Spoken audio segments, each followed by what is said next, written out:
Good evening, everybody. Right, how is everybody? Hope you're all well. Right, it's getting that time of year now, isn't it? And to be quite honest, that's what I'm going to discuss this time of year as well, because we're on a different thing altogether this year. Right. Have you noticed if you've been watching televisions and things like that, and ads in shops and everything like that, everybody's going mad. You can buy this watch, £4,000. You can buy this car, £19,000. You can buy a television. You can buy everything. It's mad, isn't it? You can buy this, you can buy that, you can buy the other. The only problem is most of us don't have money to buy anything. But don't worry. If you haven't got money, you can always go and get a loan that you won't be able to afford to pay back, and you'll probably end up losing your house or something like that long term. So people are actually now at this point in Christmas are worried about, are they going to be able to pay the mortgage? Not can they afford an expensive watch. They're worried about, can they afford to actually keep the house warm for the children? They're looking at clothes and saying, no, I don't need that sports designer jacket. What I need is a warm jacket for the kids, so they can sit in the house and keep warm with their jackets on, because they can't afford fuel. So let me give you an instance. My fuel bill came through. I live in a little flat, 1-bedroom flat. My bills used to be about £37 a month for my electric, and that's with the heating on. Now this year I've just received my latest bill, and it is £142. So they've taken that off. It's supposed to be paid every 3 months by direct debit, but they've kept that money for the entire year to pay it off. How strange that is. Right, so they've earned the interest off that. Right, so they've sent me a bill, and they've taken the £66, what the government have given me, thank you very much. They took that out the same day it went in, and then they've taken another £66 off me, which is my normal direct debit. And they've also said next month's direct debit will be £87. Right, okay. My bill is round about £66 to £70. So they're actually taking out £90 more next month for electricity I'm not going to use. Now, I find that very fraudulent, and I'm going to say the word fraudulent. So they're going to take the money that I would normally use for food out of my bank account and let it sit with them. Now, I've got the paperwork here, and I'm going to store it up,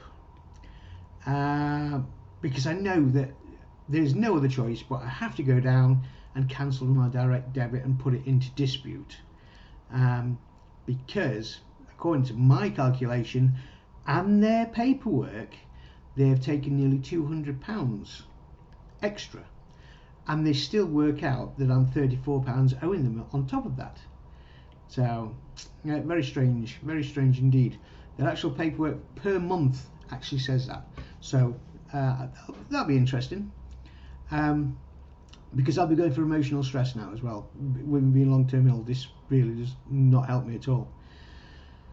Right, and when you're looking at all these adverts on television and everything like that, and you're thinking, well, I can't afford to keep the house going at the moment, do you know what I mean? The interesting thing is, and this is an absolute humdinger for you, the MPs, for the first time ever, have been granted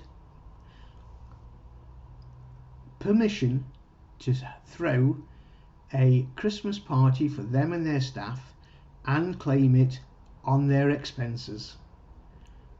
So there's you're wrapping your kids up, shine it with pretty much bare bones of food, no heating, yet the MPs are going to be throwing big whoopee-doo parties for them and their cronies at our expense.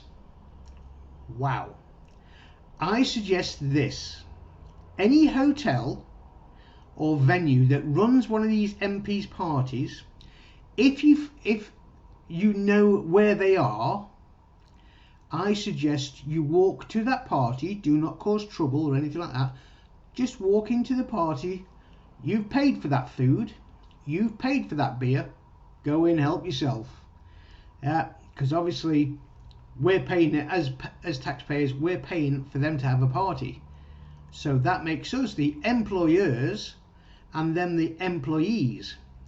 Legally, you can go in there and help yourselves to the sandwiches. So take the kids with you. Take the kids. Have a Christmas party at the MP's expense. So I want you to share this one. This is an absolutely brilliant idea, right? I want you to share this. Share the heck out of this one because it's absolutely insulting to every working person in this country. Yeah. I want everyone to share this, and we want to find out where these parties are, and we want to get people to go to the parties. So and kill two birds with one stone. You can't afford a Christmas party. They can claim off their expenses. Let's all go to their parties. They're our employees, so why not? You know, that's what it's for, employer-employee party. So let's all go to the MP's parties. So there you go. That's what I want you to do. And literally, I do ask people to share and push that button for subscribe as well. I know I'm going to get in trouble, but the difference is that I will have 3 meals a day. It'll be lovely and warm in a cell. So, and it's no great hardship because the way it's going, it's everybody knows where it's going. This country is absolutely falling to pieces. So now this is a perfect excuse to actually go out and actually let the MPs see the public. Let the MPs see who's actually paying their wages. So this some are claiming £250,000 in expenses and wages, and everything's topped up on top. They are robbing us blind. Now's a chance for you to do so. Okay, right. That's all I'm going to say at the moment. Now, I know it's a massive rant. So, but I think it's a massive, brilliant idea. Please share this to everybody. Go out, find the MP's parties, and everybody go to their parties. Yeah, and you know, you voted them in there, right? So it's right that you should actually join that party as well. Yeah, so let's go out. Let's have the People's Party. Take it easy. No.